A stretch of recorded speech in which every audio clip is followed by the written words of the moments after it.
Hello and welcome to episode 18 of the MODversation. Modification conversation. I am going crazy with all these road trips, but I wanted to kind of show you what I made to keep myself sane. And with all these trips, just sort of being prepared like a Boy Scout would do, I assembled this thing, and it doesn't have the jack, which is in the jack well, or the jack, the jack lever, those two poles that go together. It has everything else. There's a jack stand that'll be in the car with the fluids, but in the hatch kit, this is what I made. So it was on one of those running deals that came later that day on Amazon, where it was like, I think it was like 10 or 12 bucks. It was one of those lightning fast deals. And I wanted to just test it out because it was the only one that had this back compartment, right? And you know what?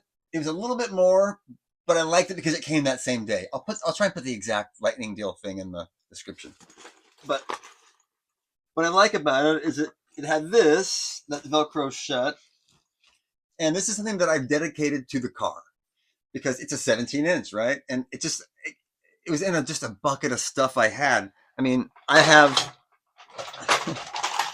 a bunch of, from my olden days, I've just got a bunch of random sockets, and in it was a 17. So I grabbed just the beefiest socket that I had from my old days, and then this is dedicated to the car at all times. It's the exact same as a lug nut, right? And for the Pittsburgh 2-ton jack, for the release bolt that allows you to insert the lever pole, it's the exact same. It's 17 ratchet socket. So yeah, 17 socket with my beefiest ratchet and the adapter. So yeah, so this lives in the car, and now it can live safely where I always know where the hell it is and not running loose in the wheel well. So that's like that, and that's like that. I might add the fulcrum extender pole that I use, which is in the wheel well now. But just imagine that fits in here. I think it will fit barely. We'll see. If not, it'll live loosely in the wheel well. All right, so that's that. But in the main compartment, there are a few compartments. And so what I've done, I just have things in here that, road trip sort of worries, right? So in case I'm running with my lights on and leave them on and the battery is dead, I've got my NOCO Boost Plus. And I love this thing. It'll start many European cars 10 times on a single charge. It's got a light, and it's got like a blinker light, a light for working, and I can charge my phone on it or other things. So yeah, and it's got a lot of cranking power, so I really like it. So that's with me at all times. And everything that goes with it. And the charging cable. It's got a full charge on it right now. That's that. Next, this is the hose that goes to the portable tire inflator. It's also a tire, pressure reader.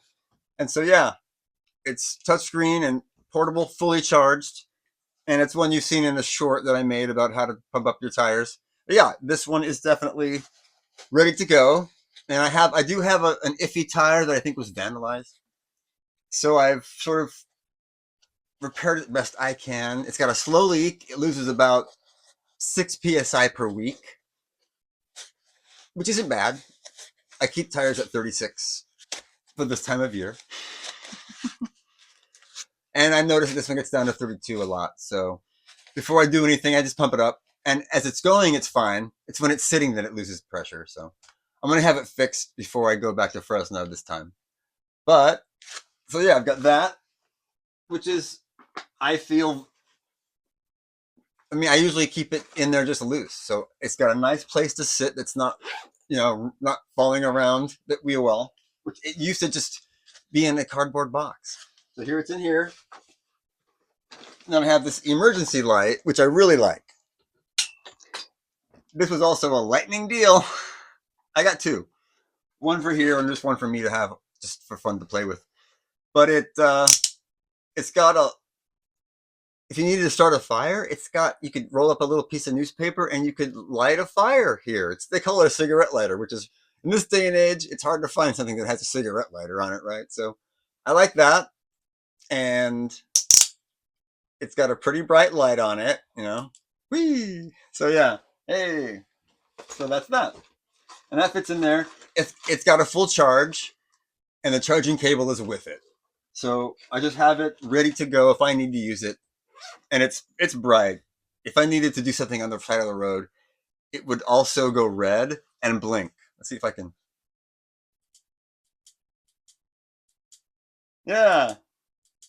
I like that. Maybe it doesn't blink, but I like it. So there you go. Hey, there it goes. So yeah, I feel safe with that. If I'm changing the tire, right?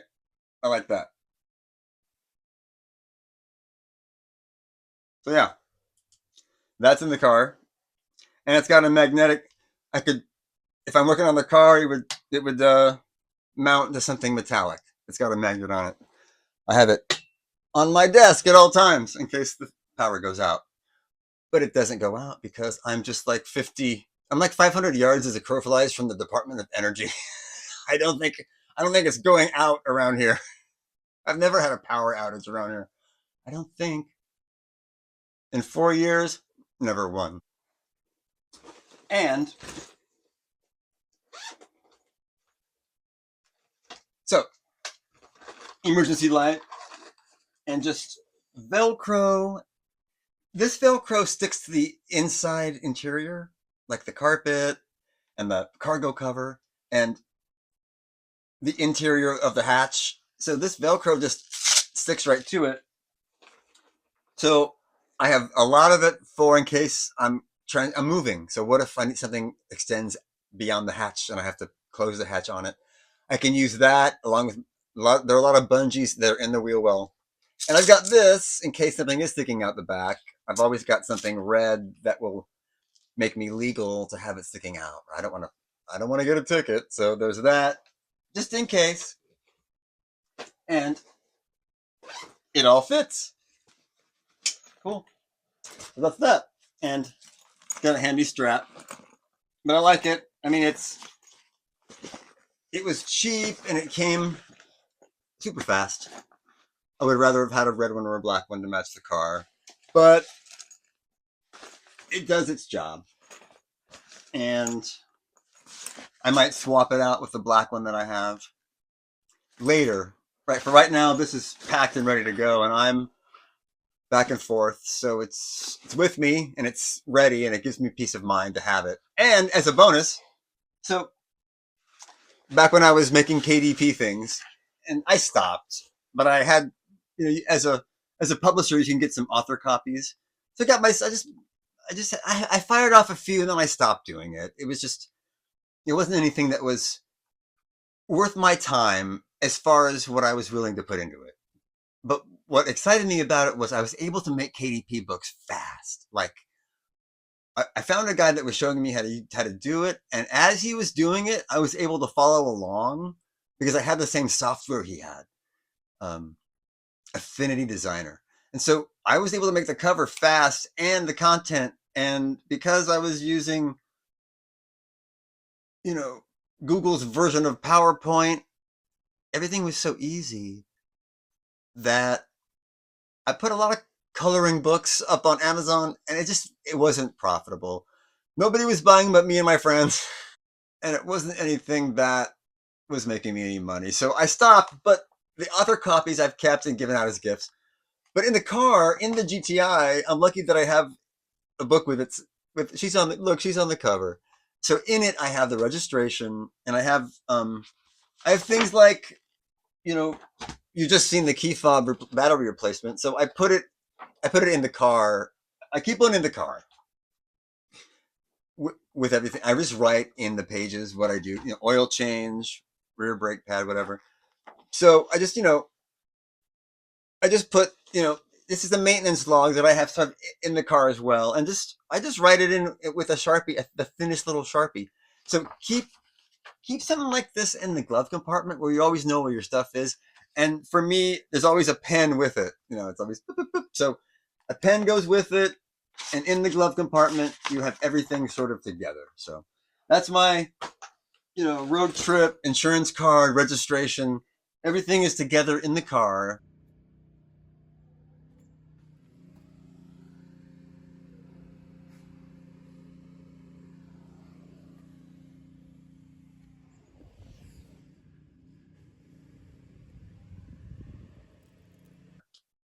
And in the glove compartment, I have a fuse, assorted fuses, just in case one blows. So I keep a little box, over the jackwell, has fluids in it, and power steering, and European pink 50/50. So yeah, and WD-40, which you always need. So yeah, and I got a valve kit in case me and my brother want to just replace the valve and see if that's what's wrong with that tire. Because we're good like that. We're funny like that. So yeah, so that's pretty much everything that I kind of keep in the trunk on this road trip. I keep a quart of oil in there too, but I've got it in the oil change kit that I've already made for episode in the future. I think the next one might be oil change. No, the next one is going to be a part 2 of gluing the headliner. Yeah, let's do that. So this was episode 18. Episode 19 is sort of me fixing all the headliner places where it's coming down, having success with the sort of where the hatch comes down. All that was falling down, so that was perfect. And I just did where the visors are in the same way that I did the other one, even though it's going to show through because it's dirty back there. Because I'm going back and forth so much, and the temperature changes are so weird. I just need the headliner to be taut for now, because with all the changes, I don't need it falling down more. So I have the balloons in place as we speak, and you know what I'm talking about. So thanks for watching episode 18. Thanks for subscribing. Make your hatch ready with the hatch kit, right? The hatch road trip kit that fits in your hatch trunk area. Thanks. Bye.